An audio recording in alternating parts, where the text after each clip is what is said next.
I run over 80 companies as part of my private equity firm. And so, what I wanted to do is share with you how I run my week from Monday through to Friday. I'm Aaron Sansoni. I am an entrepreneur, I'm an investor, and I'm a best selling author. So, let me share with you a little bit about my week. And my team said, hey, can you just start sharing a bit more about your week and what you're doing? How do you run all this empire of companies? So, what I thought I might do is just break down a little bit of things that are really important for me on certain days, and then just overall how I run my week. Because when I first heard about someone running more than one company, my mind was like, there's no way that's possible. I'm so crazy busy in what I do. Then I would extrapolate that out and I'd meet people like Sir Richard Branson, who's running 400 companies, living on an island, still having a great family life. And I thought, okay, well, there's got to be a way to do this. So let me break down for you how I've probably got more time now than I had with 80 investments, and they range from things that we fully own to things that we partly own to things that we have tiny shares in. And let me share with you how I have more time probably now than when I had one or two companies. So my week, my working week generally is from Monday through to a Friday. So Monday's a big day. Monday's the kind of day where you really need to have, well, what I do is I really look across all of my empire and I have certain meetings with key players. So because I've got a bunch of companies, what I have are these people called portfolio directors that work with me in our head management company, in our private equity firm. And essentially what they do is that they overlook a bunch of investments, a portfolio of investments themselves, and then they report to me. So first thing is I don't have 80 different companies that I have to deal with. Now, some of those businesses are very small shares that I don't really have to deal with much. Like for example, we have a position in SpaceX. Now it's a tiny position and I only can choose to go to the annual meetings when we have them via Zoom, but I don't have voting rights, so I don't really need to be too involved. So that doesn't really take up a lot of my time or any of my portfolio directors. Then there's other businesses that we own, 5% in or 10% in or 20% in or even 100% in. So some businesses require more time. So how I do this is I have a meeting in the morning on a Monday. I do about 20 minutes with some of my key executives within Sansoni Management. That's our private equity firm.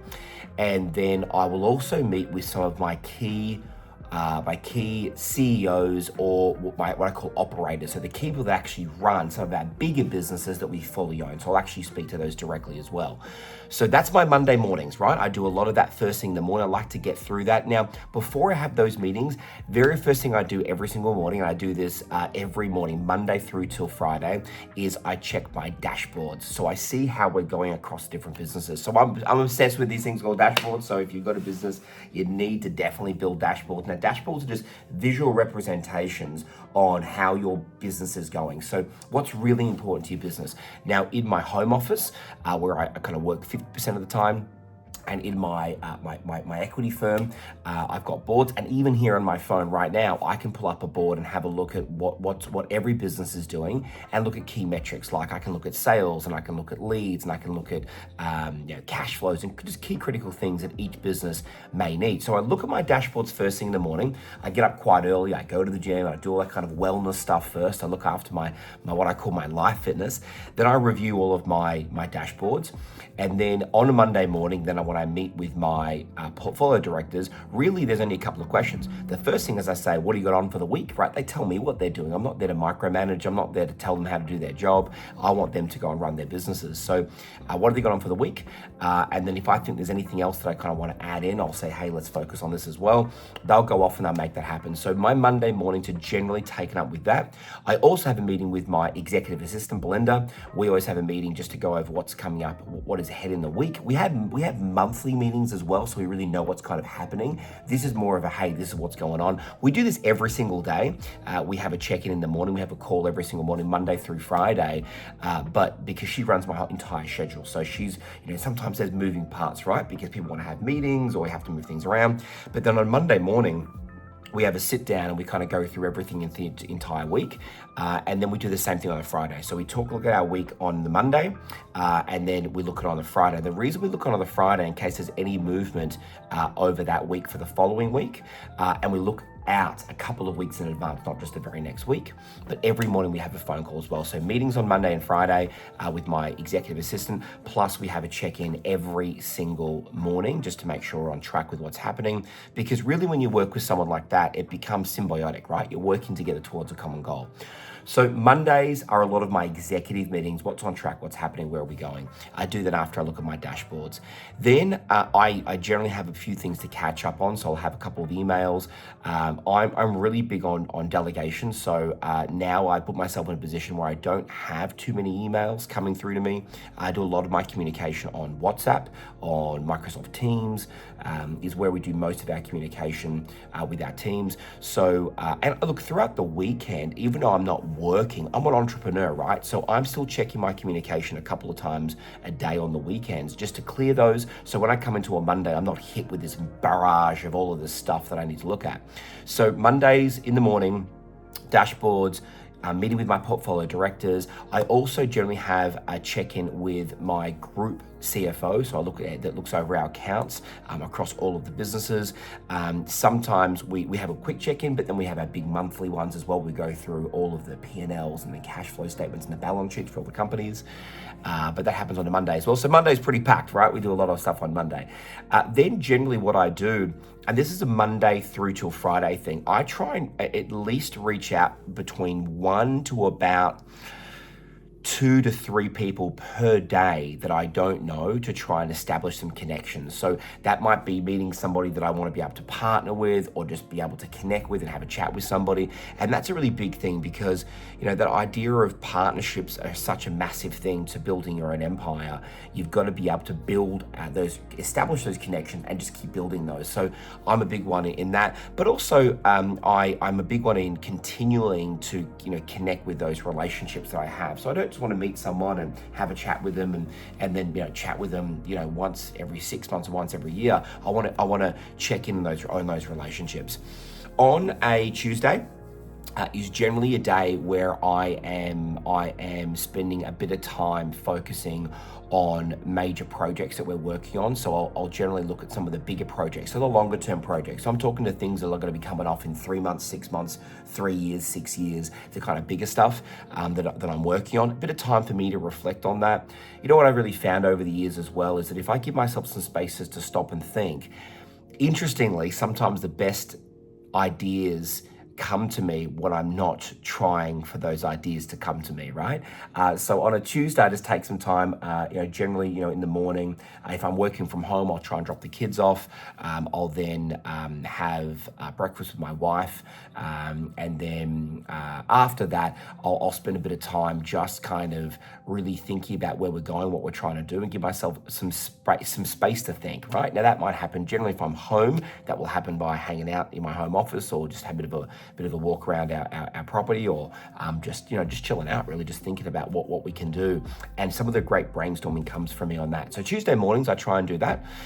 Then of course, throughout my Monday to Friday, I've got a ton of meetings that are booked in on different times as well. So in between dealing with those meetings. So they could be scheduled meetings. So it could be checking in with a particular business. It could be in some of our bigger businesses, I'd get a little bit more involved in some of the things that are working. So how is our brand going in that company, or how our sales going in that company? And so I might have check-ins with some of the executives inside some of our brands every now and again, just to see how they're going in their departments and see if I can add value and just keep my finger on the pulse with the things that are happening across the larger entities and larger businesses as well. So by Wednesday, generally, we've got a lot that's gone on the last couple of days. As an entrepreneur, you're firefighting, so there's always things you need to go out there and need to extinguish. And I generally use Wednesdays as well as a day for me to make sure I'm getting out there and I'm doing some meetings with people. So I'm really big on the breakfast meeting.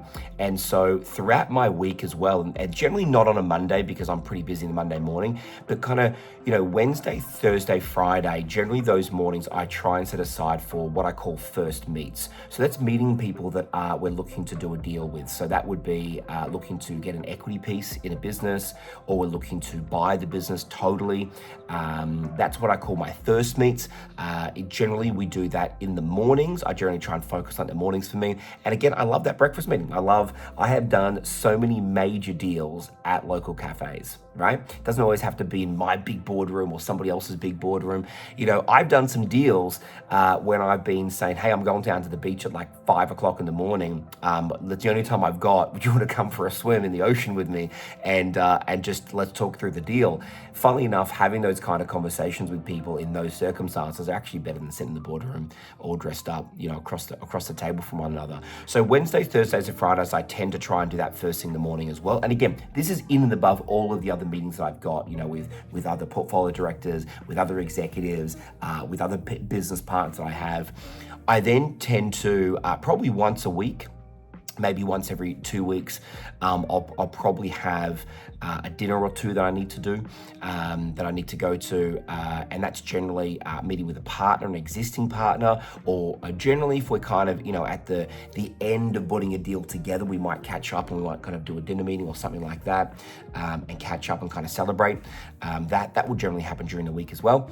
And other key things for me, when it comes to kind of the Friday for me is I'm really big on getting ready for the following week, the week before. So one thing I do is I create an entire to-do list, and this is probably important around calendar management. I want to talk about this too.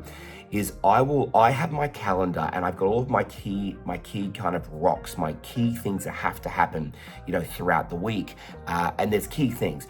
But then I'll also have a to-do list of stuff that's not time dependent. Like I just, maybe that a person doesn't know that I'm going to call them, but I need to call that person, right? Maybe I haven't set up a time, but I need to check in. That will go on my to-do list. So on a Friday, I'll write that out. I do a week to-do list. I just have literally a notebook. No, I've tried all of the fancy books and stuff and all the calendars and diary. Like for me, what works really well is a book. Literally, I write the Monday date, like as in the date of the month, to the Friday. And I have a weekly list, and I just add to my list of key things need to get done. There's nothing better than crossing those things off as you go. That's a really great way to do it. So on a Friday, I'll generally review what I've done and what we need to get done. Because look, sometimes I'll finish a week and I missed a couple of things I wanted to get done. Right? We've all do that. I mean, sometimes I do miss some things I wanted to get done. And I got to push it to the next week. I don't like bumping stuff, but occasionally that happens. I get it. But then I want to get my list ready for the next week. That really, I think that's important for me for a couple of reasons. One, it makes me start to forward plan what I need to get done. I can also go to my team and I can speak to my team and say, hey, can you set this up? I need to make sure this happens. But it also makes me have a great weekend. It makes me be able to hang out and go, okay, well, I'm hanging out with my family. I don't want to be, what's next week? Well, because I don't want to wake up on a Monday morning going, what am I doing? What's happening this week? I really want to have that planned out. It also means that I can refer to my my diary. And what I do as well, on a Sunday, I'll go and look at my list for the following week that I made on the Friday, and I'll just see if there's anything I want to add to that's kind of come to my brain over the weekend when I'm hanging out with the kids as well. So diary management's big for me. Plus, I've got my to-do list of things I need to get done. And that's kind of my Friday. So my Fridays are, again, generally meetings around some of our bigger businesses, checking with our operators, seeing how we're going, and setting up for the following week. But then in any typical week, I've got a few other things that would happen. So I've got board meetings. So, because of how many companies we have, I'll generally have 2 to 3 board meetings a week. So it might be, with our, our media business. It might be with our hospitality businesses. It might be with our retail business. It might be with our, Melbourne United, with our NBL team. It might be with our education businesses. It might be with our software companies. So every week I'll probably have a couple that I need to go to. The rest I delegate out to my portfolio directors that kind of do those meetings on my behalf, so I don't have to be in everything, which is a big thing, is making sure if you don't need to be in the meeting, you don't need to be there. So I try and definitely push those things to other people that I don't need to be there for. And that's a big part of it too. So for me, a lot of meetings, some face-to-face, some over Zoom, some are, but that's also a combination as well for me of getting out there, and even people that I'm doing business with, I'm doing deals with, that we're currently in a relationship with, that I also make time to constantly be checking in with them with almost a schedule. So I'm not, speaking to people once every 12 months, right? I'm trying to connect with them. And as you grow a bigger network, you need to sit there and work out. And the big takeaways as well from this is work out, what are you really good at? What do you want to do, and where do you add the most value in your business and in your empire? So what am I really good at? What do I like to do? And what gives me the most bang for buck in my empire? I can tell you that really easily. It is negotiating, so going out there and negotiating. It is finding opportunities, right? Finding opportunities and deals, and it is being the brand. So going out there and spending time and resources on building our personal brand, and taking time to do stuff like this and record and share things with people and have a great team that goes and makes this work. So being the brand, negotiating, putting deals together, and going out there and communicating with people is what I love to do, and it's what the brand needs from me. It doesn't need me to run every single business. It needs me to come up with ideas, get out there and execute it, connect with people, bring those opportunities back to our private equity firm and go, here you go, team, I've got something great, let's go make this thing happen, and then kind of sprinkle my strategy kind of dust across everything of what I've learned, because I've been privileged enough, it's not even just about my experience of 130, 140 deals now that I've done, for myself. I've helped 700,000 students now across the world to be able to build their own empire. So it's enabled me to really understand a lot about other people's businesses and really get to the point really quickly with how we add value and how we build opportunities in the business. So for me, I have to bring my strategy into my own companies, because I get exposed to so much of what's working and not working around the world because of what I do from an education point of view. So there's a really great synergies in that. I get to learn, plus I get to take all of my great stuff that's working and go share with all these other people. So for me, I need to be doing strategy. I need to be doing negotiations. I need to be looking for opportunities. I need to be out there and being the brand. And so as long as that is the flavor throughout my entire Monday to Friday, then that's what I need to focus on. So my question for you would be, well, what are you great at? What is your genius? What do you need to do for your company and be dollar productive, which means what you're doing is actually producing revenue or opportunities for your business, and then making sure you're doing that, right? So, and then surround yourself with great people. I've mentioned to you all the people, I've got so many great people around me, and I've hired so many great people to help me along the way, because I can't do it by myself. I've got to surround myself with great people. So I invest a lot of that money back into marketing and branding and advice from my own mentors and staff, great staff, and also ways that we can scale our businesses even more. So systems and processes and acquisitions. So, MASS is what I talk about. That's what we invest our money in. So we don't just, make money, have a profit and go, yes, let's go and, let's go book that profit, pay the tax and draw that out as an owner. I really want to put that back into the businesses to grow those, because this isn't just about making money. For me, empire is about lifestyle too, and be able to do what I want with the people I want, when I want, as much as I want. I don't take that lightly. That is a culmination of me working my butt off to build my own empire and structure my weeks in a way that continually grow the value of what we do and enable me to be able to help more businesses and more people in my companies, and help others outside of my companies, but also allow myself and my family to have our life by design. So that comes down to how I manage my week, Monday through Friday, and the consistency that I do that as well.